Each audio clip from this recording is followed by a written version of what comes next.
എൻ്റെ വിധി എൻ്റെ തീരുമാനങ്ങളാണ്. നമ്മളെല്ലാവരും കേട്ടിട്ടുള്ള ഒരു ഡയലോഗാണിത്. ഒരുപക്ഷെ ശരിയായിരിക്കാം. പക്ഷേ നമ്മുടെ തീരുമാനങ്ങൾ അത് നമ്മുടെ തന്നെയാണ്. ഇന്ന് സംസാരിക്കുന്നത് ഫ്രീ വില്ലിനെ കുറിച്ചാണ്. എന്താണ് ഫ്രീ വിൽ? ഏറ്റവും സിമ്പിളായി പറഞ്ഞാൽ സ്വതന്ത്രമായി നമുക്ക് എടുക്കാൻ പറ്റുന്ന തീരുമാനങ്ങളെയാണ് നമ്മൾ ഫ്രീ വിൽ എന്നതുകൊണ്ട് ഉദ്ദേശിക്കുന്നത്. എല്ലാവരും പൊതുവെ വിശ്വസിക്കുന്ന കാര്യമാണ് നമ്മുടെ തീരുമാനങ്ങൾ നമ്മുടെ തന്നെയാണ്. നമുക്ക് എല്ലാവർക്കും ഫ്രീ വിൽ ഉണ്ടെന്ന് ഒരു സംശയമില്ലാതെ നമുക്കറിയാം. എന്നാൽ ശരിക്കും അത് അങ്ങനെയാണോ? ഒരു കാര്യം പ്രത്യേകം ശ്രദ്ധിക്കണം. നമ്മുടെ ആഗ്രഹങ്ങൾക്കനുസരിച്ച് നമുക്ക് പ്രവർത്തിക്കാൻ പറ്റുമോ ഇല്ലയോ എന്നുള്ളതല്ല എൻ്റെ ചോദ്യം.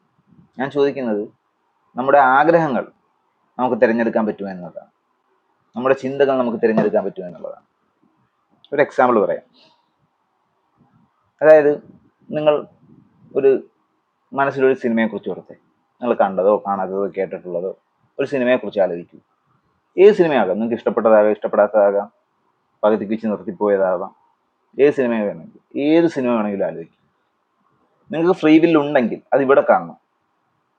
നിങ്ങൾക്ക് സ്വതന്ത്രമായിട്ട് എടുക്കാൻ പറ്റുന്ന ഒരു തീരുമാനത്തിന്റെ ഒരു നല്ല ഉദാഹരണമാണിത്. ഫ്രീ വിൽ എവിടെയെങ്കിലും ഉണ്ടെങ്കിൽ അത് ഇവിടെ കാണണം. വിചാരിച്ചു, ഓക്കെ. നിങ്ങൾ തിരഞ്ഞെടുത്തത് ദൃശ്യമാണെന്ന് വിചാരിക്കും. എന്തുകൊണ്ട് നിങ്ങൾ ദൃശ്യം തിരഞ്ഞെടുത്തു? ഒന്ന് ആലോചിച്ച് നോക്കൂ. വേറെ എത്രയോ സിനിമകളുണ്ട്, എന്തുകൊണ്ട് നിങ്ങൾ ദൃശ്യം എടുത്തു? ഒരുപക്ഷെ നിങ്ങൾക്ക് ഏറ്റവും ഇഷ്ടമുള്ള സിനിമ ദൃശ്യമായിരിക്കും. എന്തുകൊണ്ട് നിങ്ങൾക്ക് ഏറ്റവും ഇഷ്ടമുള്ള സിനിമ ദൃശ്യമായി? കാരണം എനിക്ക് ക്രൈം ത്രില്ലറാണ് ഇഷ്ടം. അതെന്തുകൊണ്ട് നിങ്ങൾക്ക് ക്രൈം ത്രില്ലറുകൾ ഇഷ്ടപ്പെട്ടു? എന്തുകൊണ്ട് കോമഡി ഇഷ്ടപ്പെടുന്നില്ല? അത് നിങ്ങൾ തിരഞ്ഞെടുത്തതാണോ? നിങ്ങളുടെ ജീവിതത്തിന്റെ ഏതെങ്കിലും ഒരു സമയത്ത് നിങ്ങൾ കുത്തിയിരുന്നു, ഇനി ത്രില്ലർ ഇഷ്ടപ്പെട്ടേക്കാം, അല്ലെ കോമഡി ഇഷ്ടപ്പെട്ടേക്കാം എന്ന് നിങ്ങൾ ചിന്തിക്കുമോ? ഇല്ല.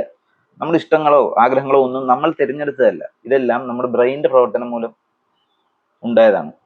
പലർക്കും പല ഇഷ്ടങ്ങളാണ്. ശ്രദ്ധിച്ചാൽ മതിയാവും. ചിലർക്ക് കോമഡിയാണ് ഇഷ്ടം, ചിലർക്ക് ആക്ഷനാണ് ഇഷ്ടം, ചിലർക്ക് ഫീൽ ഗുഡാണ് ഇഷ്ടം. അവരൊന്നും ഇത് തിരഞ്ഞെടുക്കുന്നതല്ല.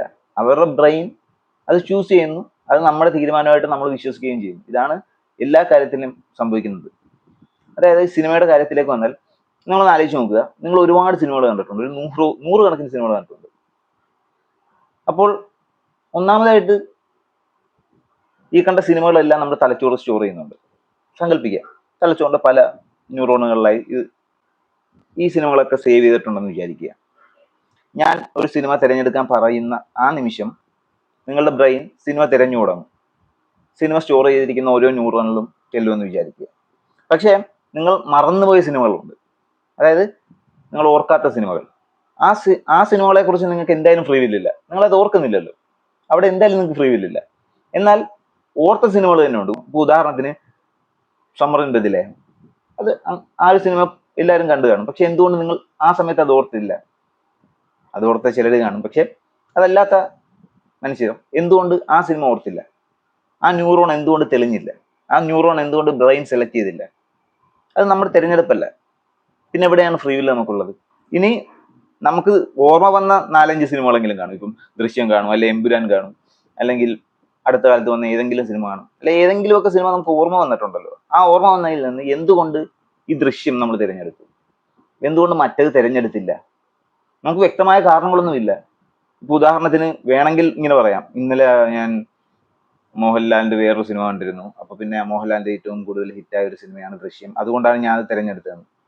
ഇതിന്റെ പിന്നിലേക്ക് പോയാലും ആ മോഹൻലാലിന്റെ സിനിമ കണ്ടു എന്നുള്ളതും നിങ്ങളുടെ തിരഞ്ഞെടുപ്പായിരുന്നില്ല. പറഞ്ഞു മനസ്സിലായോ? ഇപ്പൊ ഉദാഹരണത്തിന് ബ്രെയിൻ എന്തുകൊണ്ട് ഇന്നലെ മോഹൻലാലിന്റെ സിനിമ കണ്ടു, അതുകൊണ്ട് മോഹൻലാലിന്റെ വേണ്ട എന്ന് കരുതി വേറൊരു സിനിമ എടുത്തില്ല? ആ ചോയ്സും നിങ്ങളുടേതല്ല. നിങ്ങളുടെ ബ്രെയിൻ നിങ്ങൾക്ക് വേണ്ടി എടുത്ത തീരുമാനമാണ്. എന്നാൽ ബ്രെയിൻ ഈ തീരുമാനം എടുത്തതിന് ശേഷം നമ്മൾ അത് നമ്മുടെ സ്വന്തം തീരുമാനമായിട്ട് അങ്ങ് വിശ്വസിക്കും. ഇതാണ് നമ്മുടെ കാര്യത്തിൽ സംഭവിക്കുന്നത്. ശരിക്കും ചുരുക്കി പറഞ്ഞാൽ നമ്മൾ റോബോട്ട് പോലെയാണ്. നമുക്ക് ഫ്രീ വില്ല് ഉണ്ടെന്ന് വെറുതെ നമ്മൾ കരുതുന്നു. എന്നാൽ നമുക്ക് ഫ്രീ വില്ല് എന്ന് പറയുന്ന സാധനം എവിടെയും തപ്പി നോക്കിയാൽ കിട്ടത്തില്ല. കുറച്ച് ഡീപ്പായിട്ട് ചിന്തിച്ചാൽ നമുക്ക് ഫ്രീ വില്ല് എവിടെയും കണ്ടെത്താൻ നമുക്ക് സാധിക്കില്ല. അതിനി വിശ്വാസികൾ വിശ്വസിക്കുന്നത് പോലെ നമുക്ക് ആത്മാവുണ്ടെങ്കിലും നമുക്ക് ഈ ഫ്രീ വില്ല് പരിഹരിക്കാൻ സാധിക്കില്ല. കാരണം ആത്മാവിന്റെ കേസിലാണെങ്കിലും എന്തുകൊണ്ട് ആത്മാവ് ഇങ്ങനെ തീരുമാനിച്ചു അല്ലെ അങ്ങനെ തീരുമാനിച്ചു, നമുക്ക് ആത്മാവ് എന്തുകൊണ്ട് ദൃശ്യം തിരഞ്ഞെടുത്തു എന്ന് നമുക്ക് പറയാൻ പറ്റില്ല. അത് നമുക്ക് കൺട്രോൾ ചെയ്യാൻ പറ്റാത്ത വേറെ എന്തൊക്കെയോ കാരണങ്ങളാൽ നമ്മുടെ മനസ്സിലേക്ക് വന്ന ഒരു പടം മാത്രമാണ്. ചുരുക്കി പറഞ്ഞാൽ സിമ്പിളായി ഒരു സിനിമ തിരഞ്ഞെടുക്കുന്ന കാര്യത്തിൽ പോലും നമുക്ക് ഫ്രീ വില്ല് ഇല്ലെങ്കിൽ നമ്മളുടെ വേറെ ഏത് പ്രവർത്തനത്തിലാണ് ഫ്രീ വിൽ ഉണ്ടാകുക? ഞാൻ കരുതുന്നില്ല നമുക്ക് ഫ്രീ വിൽ ഉണ്ടെന്ന്. ഇതുകൊണ്ട് കുറെ പൊളിറ്റിക്കലായിട്ടുള്ള ഇംപ്ലിക്കേഷൻസ് ഉണ്ട്, അല്ലെ രാഷ്ട്രീയമായ കുറെ ഇംപ്ലിക്കേഷനുകളുണ്ട്. നമ്മുടെ സമൂഹത്തിൽ കുറ്റവാളികളെ ട്രീറ്റ് ചെയ്യുന്ന രീതി. അതായത് ഈ അടുത്ത് തന്നെ കുറെ വിദ്യാർത്ഥികൾ അവന്റെ സഹപാഠിയെ കൊന്നൊരു കേസ് ഉണ്ടായിരുന്നു. ആരോപിതരായ വിദ്യാർത്ഥികളെ പരീക്ഷ എഴുതിക്കുന്നതുമായി ബന്ധപ്പെട്ട് ഒരുപാട് വിവാദങ്ങൾ ഉണ്ടായി. അവരെ എഴുതിക്കരുതെന്നും ആ മരിച്ചുപോയ കുഞ്ഞിനെ എഴുതാൻ കഴിയാത്ത പരീക്ഷ ഇവരെ കൊണ്ട് എഴുതിക്കുന്നത് അനീതിയാണെന്നും ഒക്കെ പറയുന്നത് കേട്ടു. എന്നാൽ നമ്മുടെ ജുഡീഷ്യൽ സിസ്റ്റം എടുത്ത നിലപാട് വേറൊന്നായിരുന്നു. അതിനെല്ലാവരും വിമർശിച്ചു കണ്ടു. നമ്മുടെ ജുഡീഷ്യൽ സിസ്റ്റം എടുത്ത തീരുമാനം ഈ മോഡേൺ അണ്ടർസ്റ്റാൻഡിങ്ങിന്റെ പുറത്താണ്. അതായത് മനുഷ്യനെന്ന് പറഞ്ഞാൽ അവന്റെ സാഹചര്യങ്ങളും അവന്റെ ജീനുകളും ഒക്കെ രൂപപ്പെടുത്തിയ ഒരു ജീവിയാണ് മനുഷ്യൻ. അവന്റെ പ്രവർത്തനങ്ങൾക്ക് അവൻ പൂർണ്ണമായി ഉത്തരവാദിയല്ല. പൂർണ്ണമായെന്നല്ല, ഒരു തരത്തിലും അവൻ ഉത്തരവാദിയല്ല. അവന്റെ സാഹചര്യങ്ങളോ ജീനുകളോ ഒക്കെ മാറിയിരുന്നെങ്കിൽ അവനൊരു പക്ഷേ നമ്മളെ പോലെ സാധാരണ ഒരു മനുഷ്യനായിരുന്നു. ഇത് നമുക്ക് അക്സെപ്റ്റ് ചെയ്യാൻ വളരെ ബുദ്ധിമുട്ടുള്ള ഒരു വിഷയമാണ്. ഈ അറിവ് പുതിയ കാലത്തിലെ മനുഷ്യർക്ക് ഉണ്ടായത് കൊണ്ടാണ് ജുഡീഷ്യൽ സിസ്റ്റം ജയിലുകളെ ശിക്ഷിക്കാനുള്ള സ്ഥലം എന്നതിലുപരി ഒരു കറക്ഷണൽ ഫെസിലിറ്റി ആക്കി വെച്ചിരിക്കുന്നത്. മനുഷ്യരെ മാറ്റാനുള്ള സ്ഥലമാണ് ജയിലുകൾ, അല്ലാതെ അവരെ ശിക്ഷിക്കാനുള്ള സ്ഥലമല്ല. ഇപ്പൊ ഉദാഹരണത്തിന് ഒരു സൈക്കോപാത്തിന്റെ കാര്യം എടുക്കുക. ബ്രെയിനിലുള്ള തകരാറ് മൂലമാണ് സൈക്കോപാത്ത് അങ്ങനെ ആകുന്നത്. നമ്മൾക്ക് എല്ലാവരും സൈക്കോപാത്തിനെ തൂക്കിക്കൊല്ലണം എന്ന കാര്യത്തിൽ ഒരു ഡൗട്ടും ഇല്ല. എന്നാൽ ഇങ്ങനെയൊന്ന് ചിന്തിച്ചു നോക്കൂ. നാളെ ഒരു കാലത്ത് ഒരു മരുന്ന് വരികയാണ്. ആ മരുന്ന് കഴിച്ചാൽ ഉടനെ ഇയാളുടെ ബ്രെയിനിലെ അബ്നോർമാലിറ്റി ക്ലിയർ ആകും. അതോടുകൂടി അയാൾ സൈക്കോപാത്ത് അല്ലാതായി മാറും. നമ്മൾ എത്ര കണ്ട് അയാൾ ഭയപ്പെട്ടിരുന്നോ അതുപോലെ തന്നെ അയാളുടെ കഴിഞ്ഞ കാലത്തെ കുറിച്ച് ഓർത്ത് ഭയപ്പെടുന്നു. ഇങ്ങനൊരു സാധ്യത ഉണ്ടായിരുന്നെങ്കിൽ നമ്മൾ ഇപ്പോൾ കാണുന്ന സൈക്കോപാത്തുകളെ പോലും നമ്മൾ കാണുന്ന ഒരു രീതി ചേഞ്ച് ആവും. അവരെ കുറ്റവാളികളായി കാണാതെ ഒരു ഇരയായി കാണും. ഇത് തന്നെയാണ് എല്ലാ മനുഷ്യരുടെയും കാര്യത്തിൽ സംഭവിക്കുന്നത്. ശരിക്കും നമ്മുടെ ബ്രെയിനിന്റെ പ്രവർത്തനത്തിന്റെ ഫലം മാത്രമാണ് നമ്മുടെ വികാരങ്ങളും പ്രവർത്തനങ്ങളും എല്ലാം. ഇതിന്റെ അർത്ഥം കൊലപാതകം ചെയ്യുന്ന മനുഷ്യരെ മുഴുവൻ വെറുതെ വിടണം എന്നതല്ല.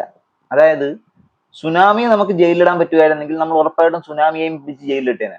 സുനാമി ഒരു കുറ്റക്കാരനായതുകൊണ്ടല്ല, സുനാമി കാരണം കുറെ കുറ്റങ്ങൾ ഉണ്ടാകുന്നത് കൊണ്ടാണ്.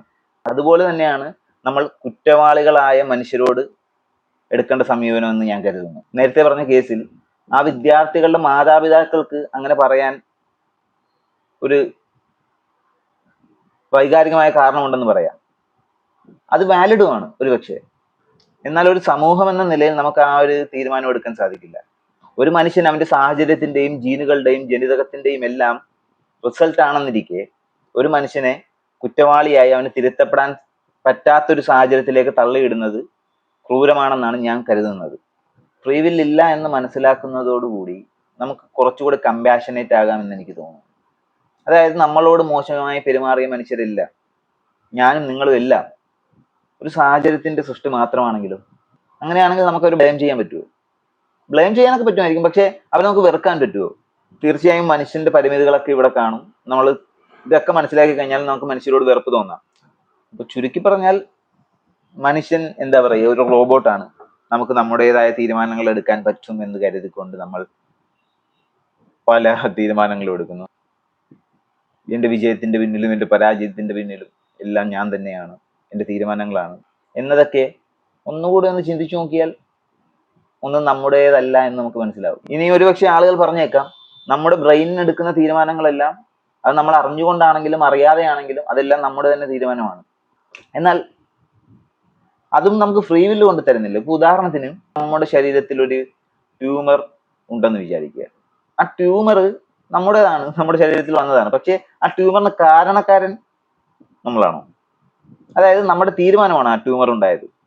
അല്ല, നമുക്കാണ് ട്യൂമർ ഉണ്ടായത്, നമ്മുടെ തീരുമാനമല്ല ട്യൂമർ ഉണ്ടായത്. ആ ട്യൂമർ ഉണ്ടായത് നമ്മുടെ തീരുമാനമല്ലെങ്കിൽ അതുപോലെ തന്നെ നമ്മുടെ ചിന്തകളും നമ്മുടെ തീരുമാനങ്ങളല്ല. നമ്മുടെ ചിന്തകൾ നമ്മുടെ തീരുമാനമാകണമെങ്കിൽ നമ്മുടെ ചിന്തകൾ വരുന്നതിന് മുമ്പേ നമുക്ക് എന്ത് ചിന്ത വരണമെന്ന് നമുക്ക് തീരുമാനിക്കാൻ പറ്റണം. നമ്മുടെ അടുത്ത ചിന്ത എന്താണെന്ന് നമുക്ക് തീരുമാനിക്കാൻ പറ്റുന്നില്ലെങ്കിൽ എവിടെയാണ് നമുക്ക് ഫ്രീ വിൽ? തൊട്ടടുത്ത് വരുന്ന ചിന്ത പോലും നമുക്ക് തീരുമാനിക്കാൻ പറ്റുന്നില്ലെങ്കിൽ എവിടെയാണ് നമ്മുടെ ഫ്രീ വിൽ? നമ്മൾ എടുക്കുന്ന തീരുമാനങ്ങൾ നമ്മൾ എടുക്കുന്ന സമയത്തിന് മുമ്പേ ബ്രെയിനിൽ തീരുമാനിച്ചു കഴിഞ്ഞിരുന്നു. ബ്രെയിൻ എടുത്ത തീരുമാനം നമ്മുടേതാണെന്ന് നമ്മൾ വിശ്വസിക്കുന്നതാണ് നമ്മുടെ ഫ്രീ വിൽ. ഇതിപ്പോ പറഞ്ഞുകൊണ്ടിരുന്നാണ് ഗുണം. നമ്മളെല്ലാം നമ്മുടെ കപ്പിത്താന്മാരാണ് എന്ന് നമ്മൾ പറയാറുണ്ട്. നമ്മളാരും നമ്മുടെ കപ്പിത്താന്മാരൊന്നുമല്ല. നമ്മളെല്ലാം എന്താ പറയുക, കാറ്റത്തടിക്കുന്ന കരിയില പോലെയാണ്. നമുക്ക് വിചാരിക്കും നമുക്ക് അങ്ങോട്ടും ഇങ്ങോട്ടും ഒക്കെ പറക്കാം, പക്ഷെ കാറ്റിന്റെ ദിശയും കാറ്റിന്റെ പവറും എല്ലാം കൂടി തീരുമാനിച്ച് കൊണ്ടുപോകുന്നൊരു കരിയില മാത്രമാണ് മനുഷ്യൻ.